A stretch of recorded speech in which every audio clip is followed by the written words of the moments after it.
This video is a first of a series of videos that we'll be showing on a lot of the different circuits that we do at Extreme Athletics. This particular circuit is what we're doing this September and is being demonstrated by the athletes in our September pole vault camp. And the very first exercise is the Exergenie Bounds. The Exergenie is a tremendous apparatus that we use there at the gym to really work on leg power, driving, and also very good for working on speed and sprint mechanics. Normally, if we didn't have an Exergenie, we might run hills or stairs or something like this. But the Exergenie is the first one. After we do 3 sets of the Exergenie Bounds, we'll then jog for a little bit. Then we do what we call a DR crunch, which you'll see and I'll explain a little bit later. Then we have a double arm swing. And all these things are done with kettlebells. The DR crunch and the double arm swing is done with a kettlebell. And for the girls, it's usually about 10 to 15% of their body weight that they use. And for the guys, it's somewhere around 15 to 20% of their body weight is the size of kettlebell that they try to use. Then we go to push-ups. Then we go to lateral bands, which are the therapy bands that you put around your ankles and creates resistance. Then finally we go to a high pull or a chin row. And we're doing most of these things we're doing in sets of 10s. The bands and the double arm swing we actually do 15 reps. After we do those 5 exercises, we then jog again and then we repeat the circuit all over. The very first exercise is the Exergenie Bound, and you can see the Exergenies that are attached to weights up under the pit. And this is to stabilize the Exergenie.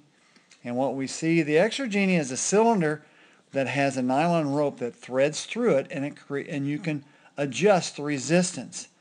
And the very first one to demonstrate, Cameron's going to be doing a bound.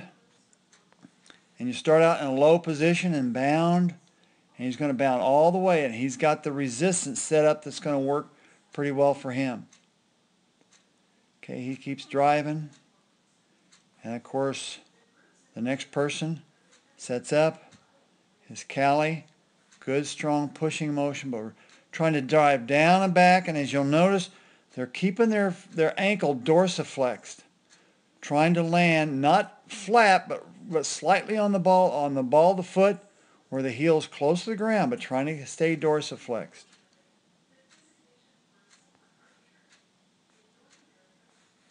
Okay, then after they each do 3 of those, they will then jog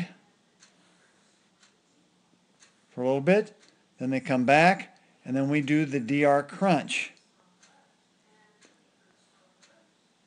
Okay, as the R stands for row. They roll the kettlebell up, they do a crunch upward, and the closer the kettlebell is being over your face, the harder it is. The further it goes in towards the middle of your body, the easier it is. But he crunches up. Then, while he's staying in a crunch position, he allows his arms to drag back, trying to keep the shoulder blades off the ground, engaging the abs. The ball touches, he'll go back down, then start over. He'll row, crunch, then he lets his arms drag back while he stays crunched, engaging the abs, touches, rows, and repeats. We try to get about 10 of those. The next exercise is a double arm swing, and when Lee started this, he's bending over too much, he's not keeping straight. But the kettlebell, go where about your elbows is about knee level. Keeping the back straight, head up in a good deadlift or power clean position. Then stand up and just let the momentum make the ball move up to about shoulder level. And they do about 15 of those. Then we go to push-ups. And you try to do a push-up. You adapt to where you can do a push-up that you can only do about 10 times. And what Hunter is doing here is he's doing a airtime push-up where he's trying to really get a lot of air. And by the time you do several of those, you may not be able to get off the ground again. And then try to do whatever it takes to get 10 in after that. Okay, the next exercise we go to are the lateral bands, and Lana's demonstrating this. Normally we go 15 in each direction, and she's just going to do 5. Works on the glutes and your abductors, hip abductors. Kind of move in that direction.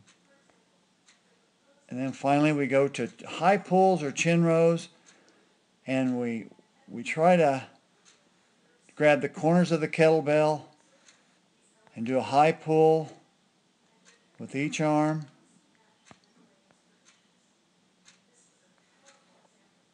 This, and if there comes a point where you can't get, if you can only get 8 with each arm, then you do 2 more with both arms in the middle. Okay, once you're finished with those exercises, then you jog and you're ready to repeat the next circuit.